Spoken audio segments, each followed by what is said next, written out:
যেটা দেখাবো সেটা হইতেছে দেশি মুরগির একটা জিন জাতীয় প্রবলেম আছে, সেটা হইতেছে এরা ঠোকরা ঠুকরি করে এক জায়গায় 2, 4, 5, 10টা 15, 20টা করে মুরগি যদি একই ব্যাচে থাকে। এটা যেহেতু মোরগ মেল পার্সন একটা চিকেন, তো এটা এদের জিন জাতীয় প্রবলেমটা হচ্ছে এটা একজন আরেকজনকে ঠোকরা ঠুকরি করে লোমগুলা খেয়ে ফেলে।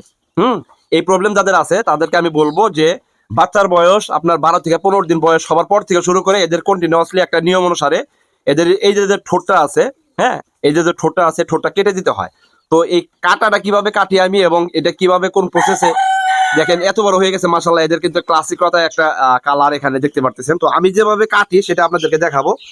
আসলে এটা দেখা যাইতেছে কিনা এটাও আমি কনফিউশনে আছি, তবে তারপরেও চেষ্টা করতেছি। দেখেন আমার হাতে হলো একটা নীল কাটার, হ্যাঁ, এই নীল কাটারের মাধ্যমেই এই যে ঠোঁটা আমি এভাবে কেটে দিই। কেটে দেওয়ার পরে এরা যখন আরো বড় হবে, ঠোঁটা কাটবেন কোন জায়গা, যেমন আপনাদেরকে আমি বলি, আমার হাতের যে একটা আঙ্গুল আছে, আঙ্গুলের মাথায় যে একটা নখ থাকে, যে নখটা বড় হয় না, বড় হবার পর দেখবেন যে একটা সাদা অংশ দেখা যায়, বাড়তি যে অংশটা।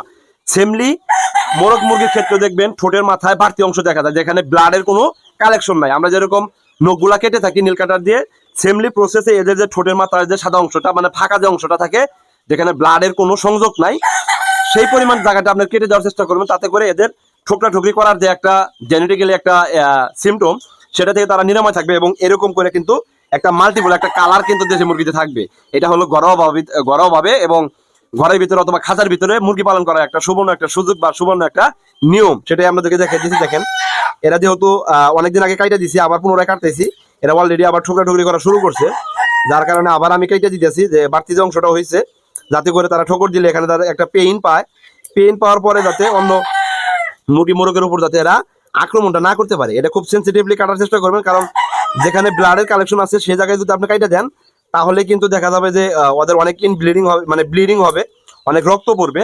এইদিকে সতর্কতা রেখে অবশ্যই কাজটা করবেন। তবে আপনারা যদি অ্যাভেলেবল মুরগি মোরগ পেলে থাকেন বা দেশি মুরগি নিয়ে কাজ করেন, হিউজ পরিমাণ যদি হয়, মানে পরিমাণে বেশি যদি হয়, তো সেই ক্ষেত্রে আপনারা রেনাকে নামে যে একটা ভিটামিন আছে, রেনাকে এটা খাওয়ানোর পরে হচ্ছে হলো যে এটা আপনারা ঠোঁট কেটে দেওয়ার চেষ্টা করবেন। তাতে করে এদের যে ঠোঁট কাটার পরে যে একটা ধকল বা এদের যে ব্লিডিং হওয়ার একটা সম্ভাবনা থাকে, তাতে করে আপনি ভিটামিন রেনাকে এটা খাওয়াইলে এদের ব্লিডিংটা হবে না, মানে রক্তটা পড়বে না আর কি, রক্ত জমাট বেঁধে সহায়তা করবে।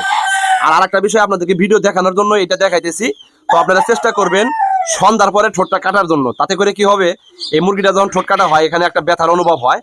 রাত্রিবেলায় তাদেরকে যখন আপনি ঠোঁট কেটে রেখে দিবেন, সারা রাত্রি তারা আর খাবারটা খাবে না।